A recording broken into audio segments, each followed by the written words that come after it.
नमस्कार दोस्तों। मजदूरों का पलायन कराकर शहरों को गजबाए हिंद बनाने में जुटे कुछ राजनीतिक दल। दोस्तों, कांग्रेस और केजरीवाल सरकार मुसलमानों के साथ मिलकर हिंदुस्तान को इस्लामिक राष्ट्र बनाने में जुटी है। केजरीवाल ने सारे रोहिंग्या मुसलमानों को दिल्ली में भरना शुरू कर दिया है। इस समय दिल्ली में रोहिंग्या मुसलमानों के 3 सेंटर्स चल रहे हैं, 3 कैंप चल रहे हैं। दिल्ली में सारी सहूलियत मुसलमानों को दी जा रही है। क्वारंटाइन सेंटर्स में उन्हें रमज़ान के महीने में खजूर और रूह अफ़ज़ा शरबत दिया जा रहा है।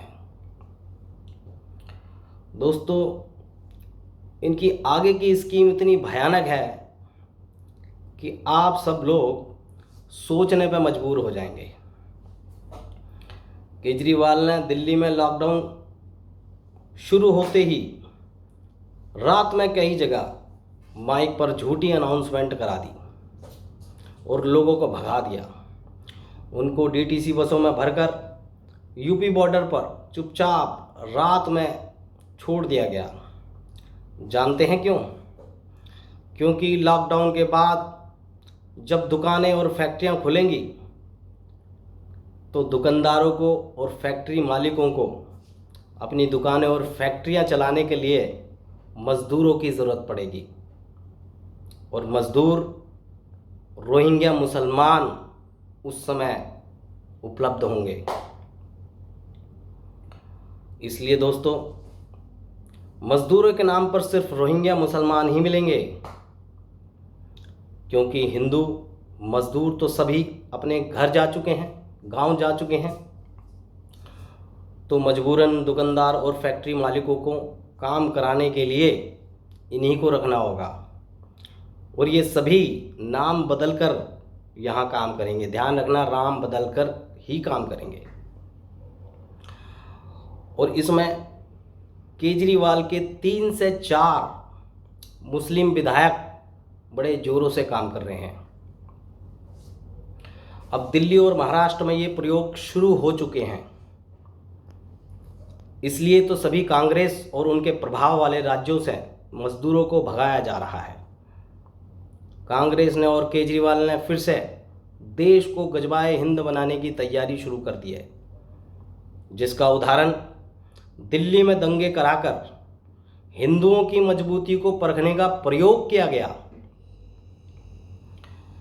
ऐसे में फिर से देश में और ऐसे ही दिल्ली के शाहीन बाग में धरना प्रदर्शन कराकर मुसलमानों ने अपनी एकता और ताकत दिखाने का प्रयास किया।